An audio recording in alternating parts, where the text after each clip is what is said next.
Hola, hi everyone. My name is Deyaniracavazos and I'm an LPC from the state of Texas.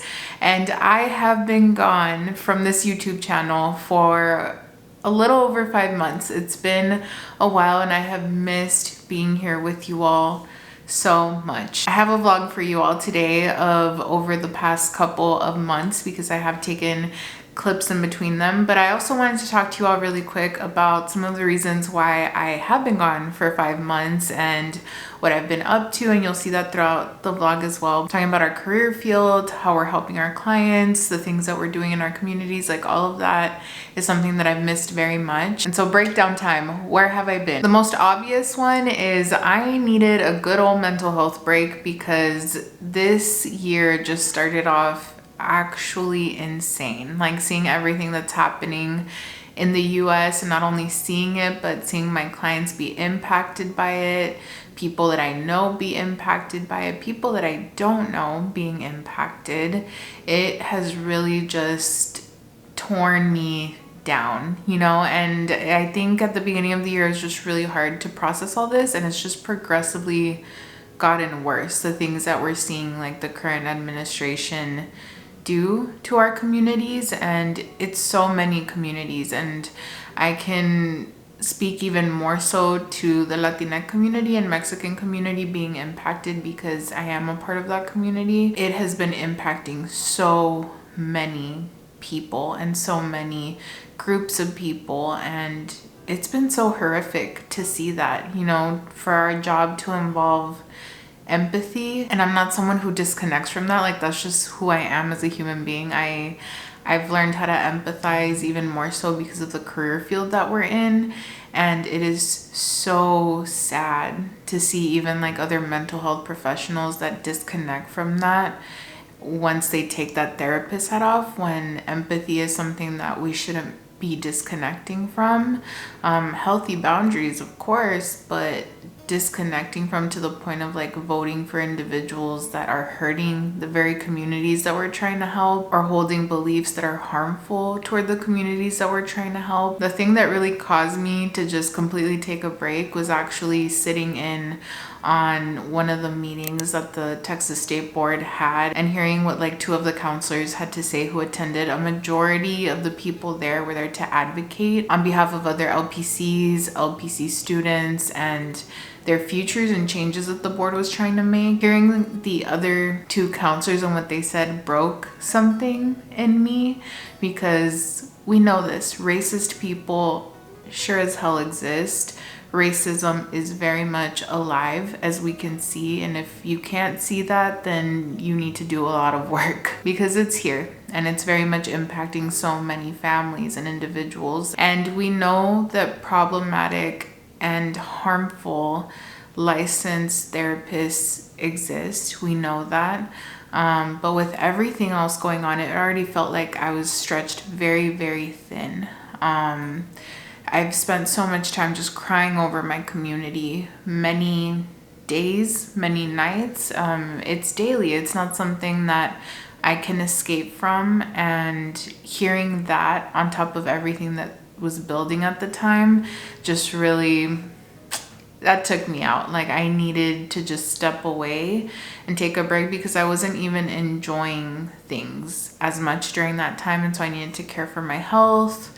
I needed to be with my friends, with my family. Like, I just needed to be in that safe, secure space. And this space has always really felt that for me. Like, the majority of us here truly, like, I did not imagine the amount of support that I would have on this channel and the amazing community of other counselors that I would get to meet, that I would get to be around.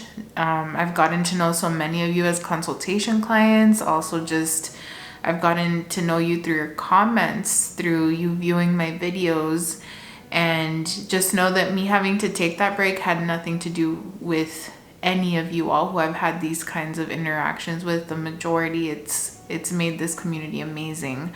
But with the layer already being so thin and seeing that, and then having one comment that was related to how I should be respectful of other people's political viewpoints, I was like, oh hell no. Like, I really need to take a break because I'm about to go off on somebody, because it's actually incredibly disrespectful and ridiculous. Where this country as a whole is headed is really dangerous. It's really scary. What we're seeing now already is.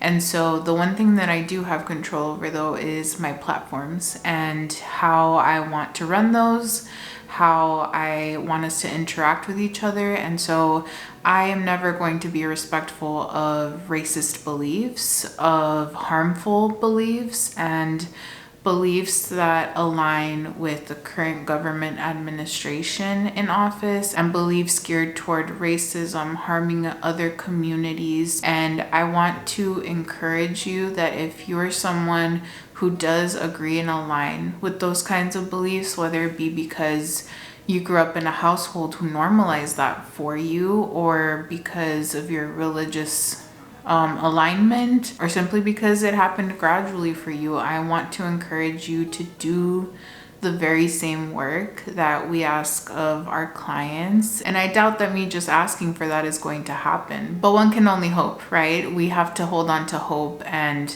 that desire for rehabilitation is why I got into this field. And I hope that for all of us, we've all at some point held harmful beliefs, or maybe we've all at some point hurt another human being or done something hurtful. As long as someone is alive, it's not too late to change if we want to change, like most of us have learned in our grad school programs. And so it's very different to just intellectualize empathy versus actually feeling it, because when you feel it and you sit with that, it is meant to be uncomfortable. It is meant to be the utmost discomfort that you can feel, because you are picturing yourself having lived what your clients have lived, having lived what people outside of your own culture have lived, having experienced those things with the resources that they had. And if you are actually sitting in that and feeling that and not just intellectualizing it, there's no way that you could hold on to the harmful beliefs that align with what's happening right now. That's just a reality. That's not going to change on this channel. That is the boundary of respect here on this channel. If you cannot respect that, then this channel is not for you, and that is fine. I'm not going to change my position on that to appease this one person or to appease other people who may be here or who may find me eventually, who align with those kind of harmful beliefs, because it is unacceptable and it's just not going to happen. So yeah, that is the long part of why I was gone. Also, a lot of things were happening with my family, because newsflash, as therapists, we are also human beings. As we all know on here, we don't get a break from real life things that we encounter. And so I had to prioritize my family and helping them with things. I now have a family member living with me, and so I had to go through that move. And that also meant moving my office. As you will see later on in the video, I moved things around so my office looks different, and that was a whole process and thing. And that is mainly all that I wanted to catch you all up on before we went into today's video and today's vlog. Thank you so much for being here. I am very excited to be back here with you all. I feel the creativity coming back to me because I took that needed time to rest, to prioritize things and shift things, and just find ways that I can show up in my community and do good. And that's really important to me. So I'm gonna go ahead and leave you all. If you're new here, I hope you'll consider subscribing if all of this aligns with you as well. Let's get on into today's video.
maybe community-oriented listeners.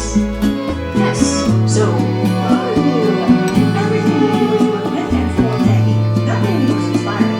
Yes, I like to get this town back on track. Except for Cracker.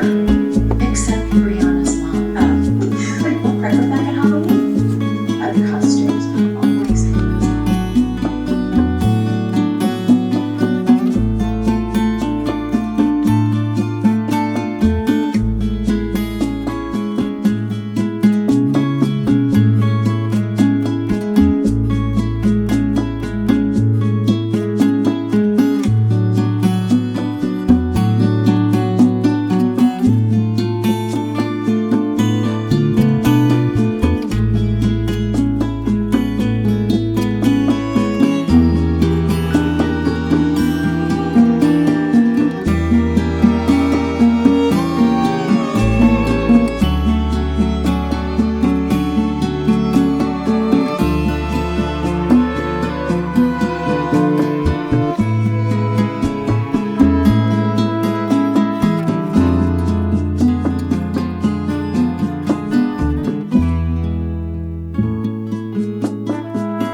Today is Saturday, February 22nd, and so yesterday I ended up having the book club for this book. So I ended up creating a Latina book club called Entre Amigas Book Club. And all of that ended up happening because of the community over on TikTok that requested that I create a book club. And so I ended up doing it for the first time last year.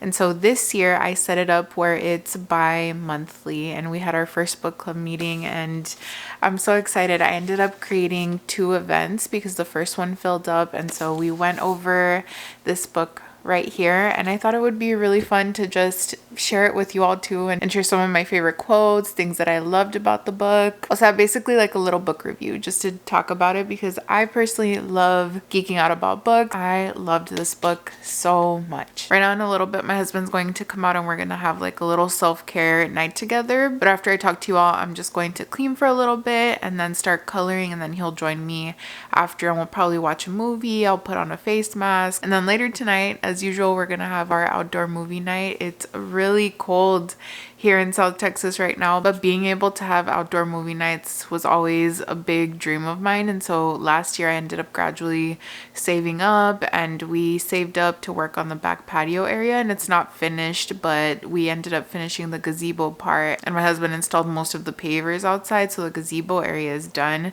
so we can be out there. I ended up getting a projector and like a little pull down screen, so we usually go out there and roast marshmallows and watch a movie. Being out in nature and being outside is just my favorite, and getting to watch movies outside is so fun, and I can't wait to plant more trees out there. But anyways, segue into this book. So I thought it would be fun to read you all like some of my favorite portions of the book, but I do just want to say that if you have never been to therapy yourself and you're thinking, oh my gosh, it's not something that I can afford right now, or it's something that I'd like to do one day, reading this book is a really good introduction to any kind of therapy work that you're going to do. Those were the thoughts that I had, that as a therapist, if my clients came in already reading this, a lot of the education that happens in therapy, especially if you're the first to ever come to therapy, happens in this book, and it's so beautiful and so cool because you can just gradually take your time with it. And for some, it is better to learn those things gradually in therapy as they're ready. But also for some people, I could see them picking up this book and just feeling like, oh, this is so therapeutic for me, and it's giving me the wording to the experiences that me or my family have gone through. It's helping me understand myself better. There's always been this stigma for a lot of our families, and specifically sometimes it's generationally, but just in general, there's a big stigma with it within our Latinx culture, and a lot of it comes from a place of wanting to protect us because it's like the unknown, right? Like, what are they gonna tell you? Are they gonna try to put you on medication, hospitalize you? Like, there's a lot of fear within our community, and naturally it's very protective, and sometimes those actions can be helpful and sometimes they can be hurtful. And we talked about that in book club too, about how sometimes a lot of our families, they've taught us how to survive and not how to be at rest and how to heal. And sometimes they may not know, well, how does therapy help? How could that be beneficial? And so I really do love how Dr. Maria Luque just gives a beautiful, beautiful, long, expansive foundation, and she also gives a lot of personal stories from her own client, from the work that she does as a therapist, from her own family. So there's a lot of stories that you might resonate with. It comes in different languages, so it's in English and it's in Spanish. So I wanted to go ahead and read you all some of my favorite passages from this book because I highlighted this so much and tabbed it, if you can see all my tabs. So when you first start reading this book, you'll notice that the author and therapist is first teaching you how to ground yourself, to be able to regulate your emotions, to relax yourself, to ground yourself, because as you're reading, you're going to be reading maybe some difficult things. You're going to be reading things that you feel very connected to and that might elicit certain emotions, whether it be sadness, joy, frustration, anger, excitement. And so she first teaches you how to create safety within your body and how to ground yourself. And that's really important because that is a lot of the work that you also do in therapy with a therapist as you're building that relationship. So chapter 3 is a really good chapter. It's about how your body remembers your trauma. So the mind and body are one. The mind and body are intrinsically linked, and stress impacts both. Conversely, when you take care of your mind, your body will feel that care. When your nervous system is relaxed, you are more able to achieve clarity of mind and perform complex thinking, and your problem-solving skills are enhanced. This is all because your body isn't in survival mode, and so your cortical brain, which is responsible for higher level thinking, has the capacity to achieve optimal functioning. I also love the section about the generational impact of stress. The stress disease connection is real and it is harmful to the body's equilibrium. Cases of depression have surpassed cancer, HIV/AIDS, and cardiovascular and respiratory diseases combined. Depression is not just a mental illness, but a bodily one too. It can be so hard for people to get their bodies moving when they're depressed. People who are depressed have the energy only to stay in bed bed or on a couch all day.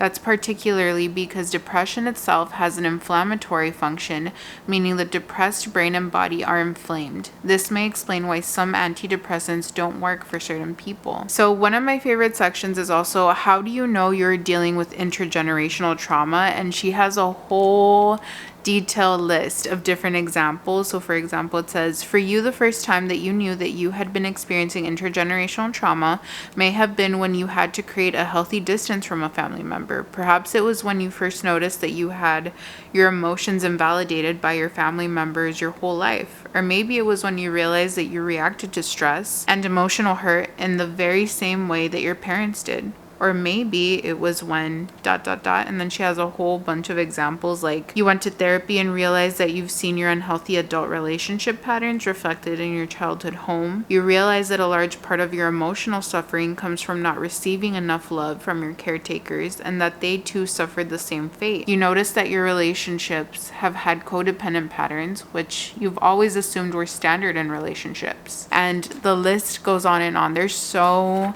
many really good detailed examples of what intergenerational trauma looks like that you can go and highlight through. And I do recommend, if you read a book like this, to really take your time reading a little each day and just highlighting, writing down notes. The author encourages this too, but it's just a really great way to be able to really digest what you're reading instead of just breezing through it, because it's something that you really have to take your time to digest. One of my favorite pages is also page 185, where it talks about this parenting again and how important that relationship is. So prior to adolescence, we don't have abstract thinking skills. So we tend to see things in black or white, this or that, good or bad, binaries. As a result, children who are raised in toxic households don't have the ability to see the pain in their homes as a symptom of harmful adult behaviors or intergenerational grief.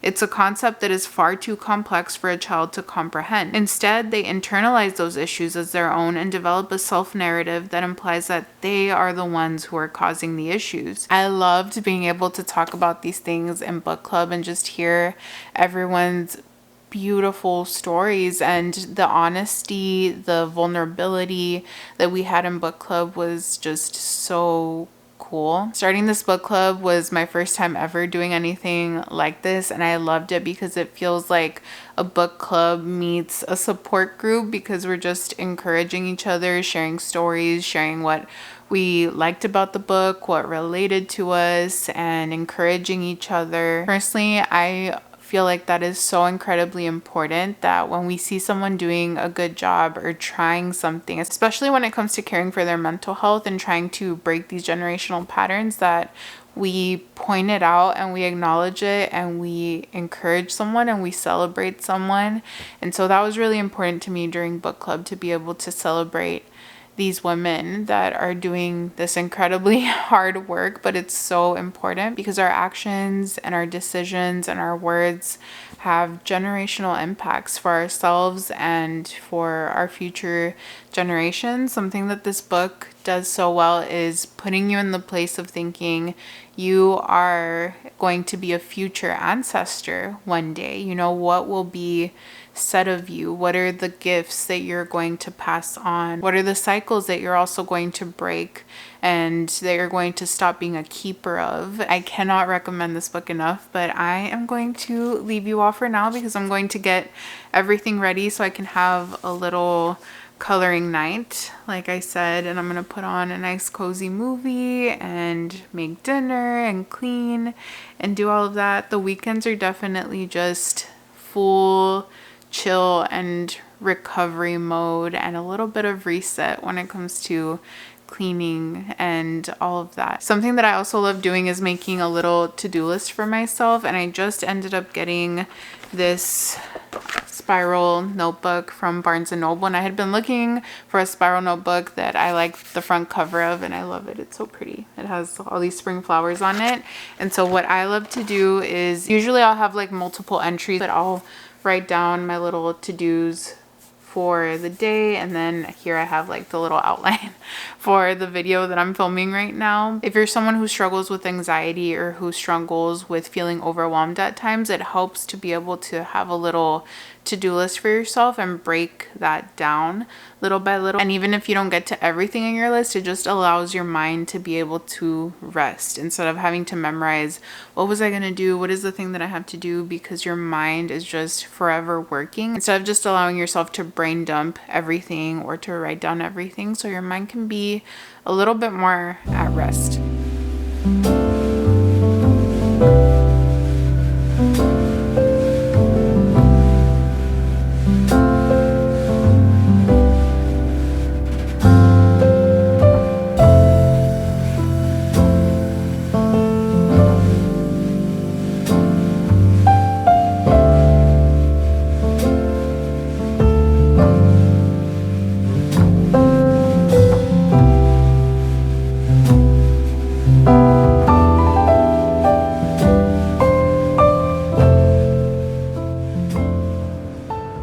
So here in this section on my bookshelf, I have all of my DVDs because I love having physical media and collecting that, especially when it comes to things that I enjoy rewatching, like comfort shows and comfort movies. It's one of my favorite ways to just unwind or just have it playing during the day when I'm working from home. So I'm gonna go ahead and choose a movie, then I'll get to coloring.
That is a part of my hate.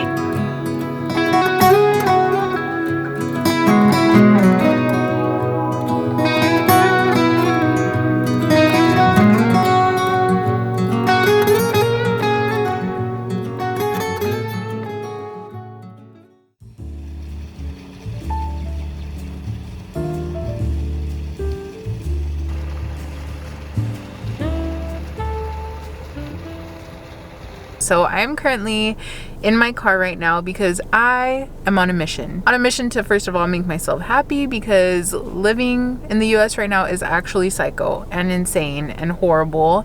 And so basically I just want to live in my garden for the foreseeable future and just be out there to make myself feel happy, plant native plants, just do all of the fun community-oriented things that can bring me some semblance of joy right now and just help me ground.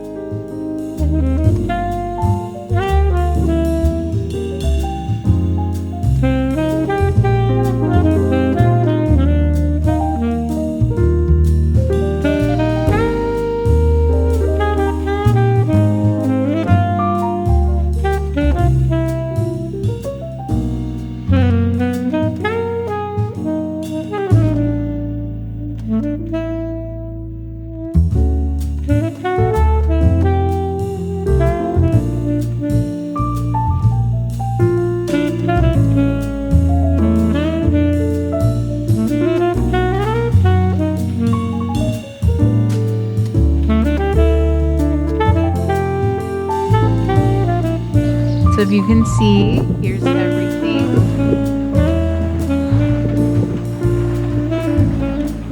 Walking over here, cornflower.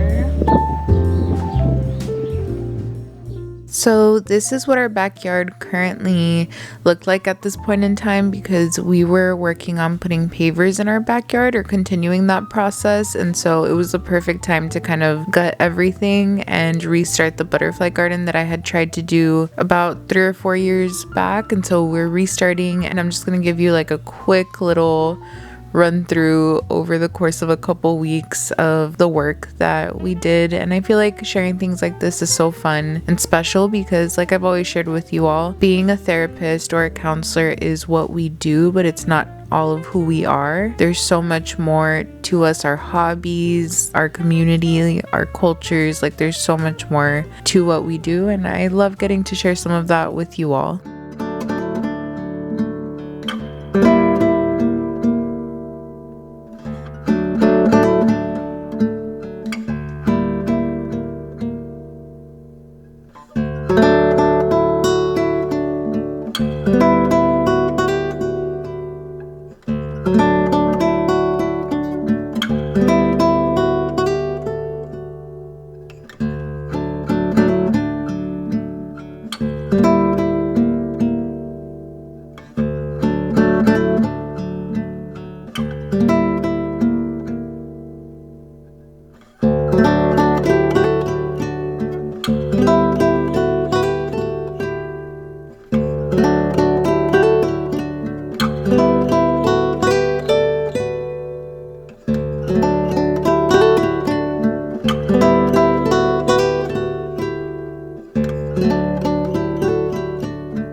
Hi everyone, good morning, buenos dias. It is a new day. Today is August 6th, and I am preparing to start with a new therapy client today.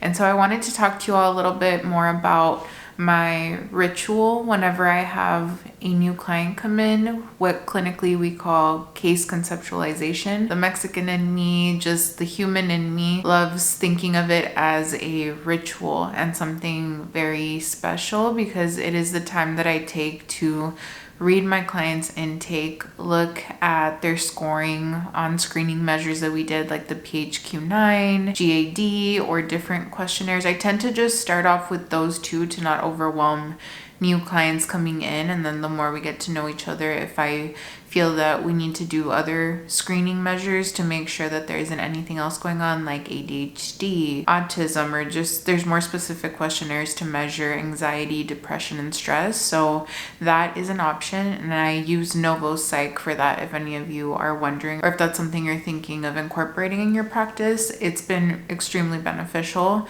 with my clients, and I love being able to offer that to them, and it's just helped really progress like psychological evaluations and medication services a lot quicker versus not having measures for these things. And so what I tend to do for my ritual whenever I have a new client coming in is I will play some music. This is the playlist that I love to play because it just brings my cultura into session and just helps me feel very much connected to my clients. It's very nostalgic for me. I immediately think of my family, and it puts me in the right mindset to service my therapy clients, knowing that this is someone's parent, someone's grandparent, someone's sister, someone's loved one, and I love getting into that mindset when I'm doing case conceptualization. So I take my time reading through the intake, and like my clinical rehabilitation program taught me, the importance is centering myself in empathy. And whenever I teach empathy to my therapy clients, I try to remind them that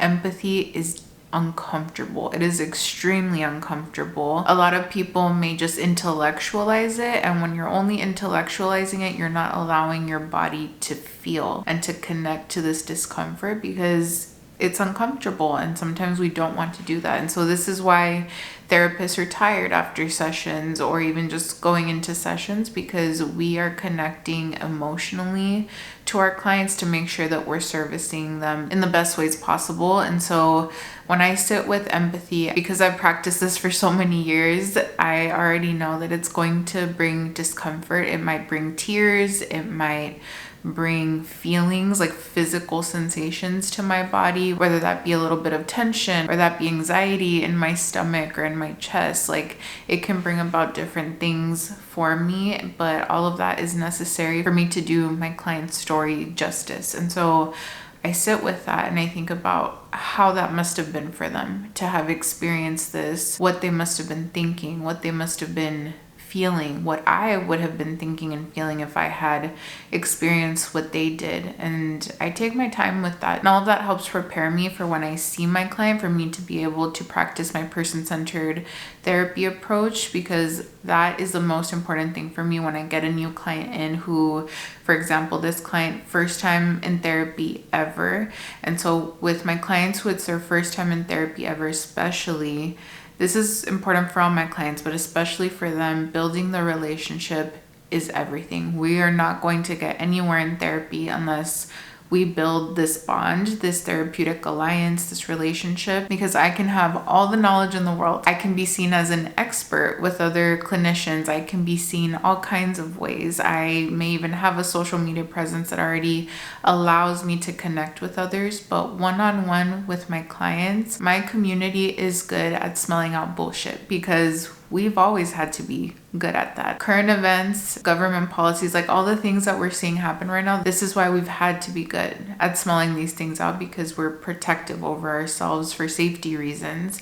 And so the most important thing for me in the beginning is just building that trust with clients. That might take one session, that might take multiple sessions, but really allowing that to take the pace that it needs to take. And that doesn't mean I'm not showing grounding technique or prioritizing what they want to do. It tends to be a little bit of both. So there tends to be multiple things going on in one therapy session. And that's very common and very true to my therapy clients, that it is their first time in therapy, because there's a lot of questions that they might have, or they might start to discover a lot of things along the way because it's their first time, maybe even just being in a space that offers them empathy and compassion, and that just validates their story, their family story. A lot of the work that I do involves setting a foundation for my clients, like them just learning about self-care. What does that look like in our community? What does that look like in our cultura? What does that look like in our families? And we can take a good long time just with that one topic, because a lot of other family stories will come up, or a lot of harmful beliefs or even helpful beliefs might come up, and that's something for us to explore.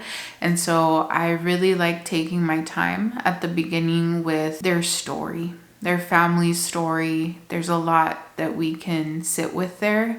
I tend to also ask my clients coming in at the beginning, you filled out the intake and I saw that you shared so much detail, or you shared some detail about you, what you've experienced, and I know that there's probably so much more that you didn't get to share.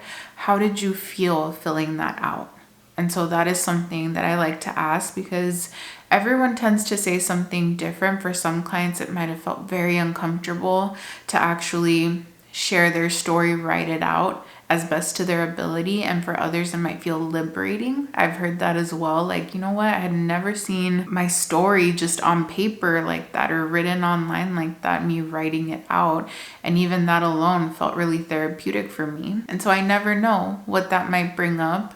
But I am taking my time this morning with my new clients' intake, looking at their anxiety levels, their depression levels, and with sitting with their story, what I really want to ask them is for them to just begin by telling me their family story, as far back as they know of, that they can remember their story, going into more detail about that. And then probably halfway into that, I'll just start checking in with how they're feeling as they're sharing. So what I tend to ask clients is, hearing yourself share these things out loud, what are you noticing?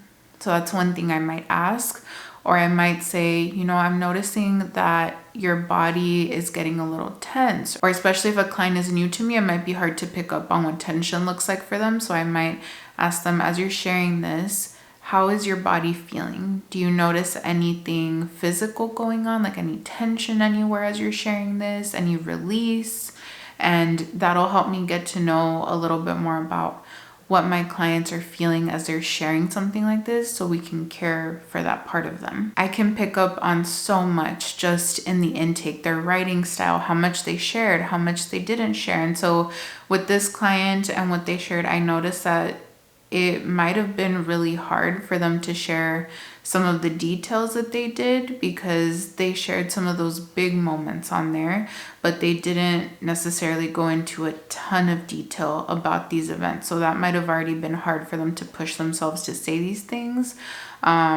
And I also noticed that strengths were hard to write. I tend to have a question at the bottom of my intake asking, like, what are your strengths? And sometimes clients can answer that, sometimes they can't. And in this case, client had difficulty writing out some of their strengths, but me alone, as I was reading the intake, I was like, oh my goodness, you have so much strengths. Wow, you were an amazing human being. And so what that shows me, and what I'm going to get to learn more in session, is that, you know what, being able to recognize the strengths that this person has might be difficult not to recognize, because maybe they do recognize it, but to actually say it to someone else, or to actually say it out loud, write it out, might seem like too much. Or what happens in our culture might be that we've been told to be very humble. Whenever we're doing something new, there's a lot of humility that we're expected to have. And so I'm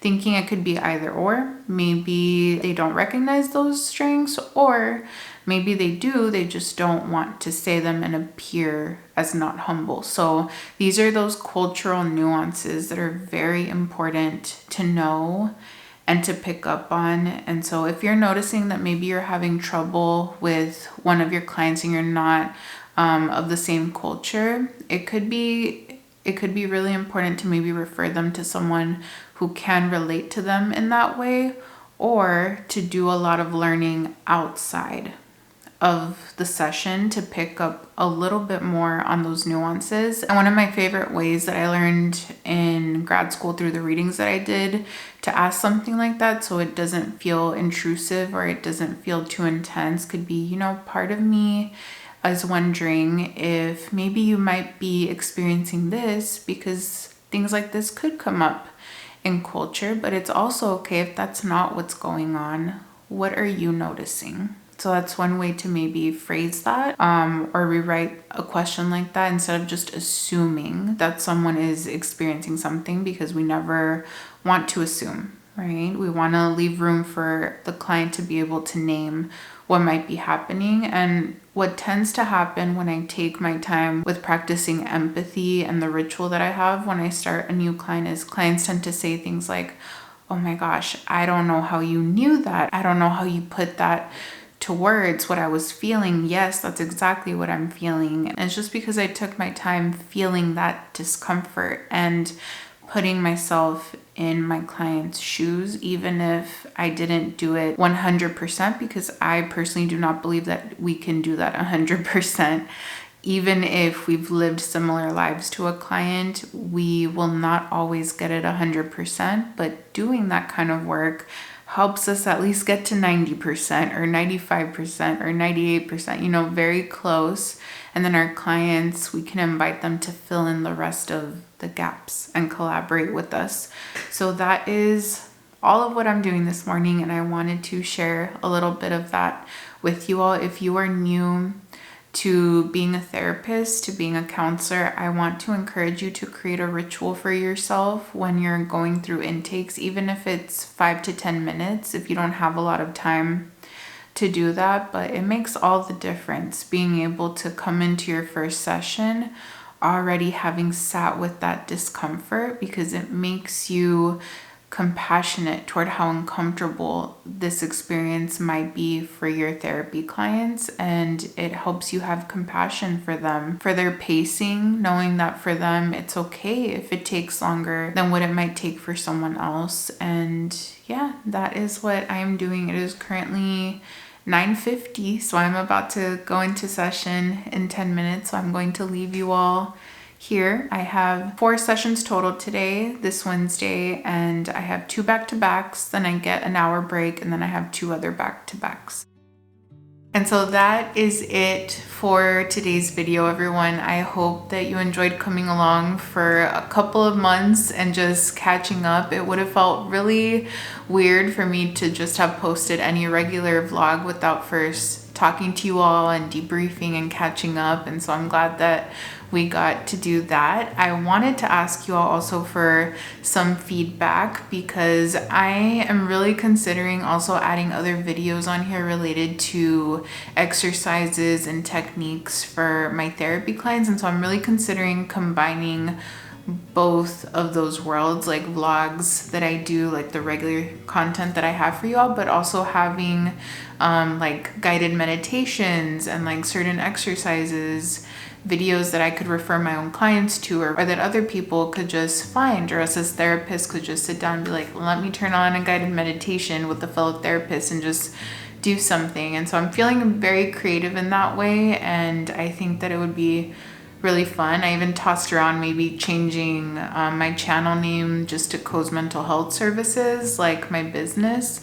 So that is something that I've also been considering, and I'm wondering how you all would feel about that, like having that shared space, because I do already have clients that I've worked with previously or that I work with now that have found my channel and do watch these videos, and that's something that I honestly love and do not have a problem with at all, because I think that our communities could benefit from seeing what we do, who we are as people, not these blank slates, but who we really are, you know, when we take that clinician hat off and when we also have it on. I think that that's just a really cool thing to get to do, and I love being able to do that.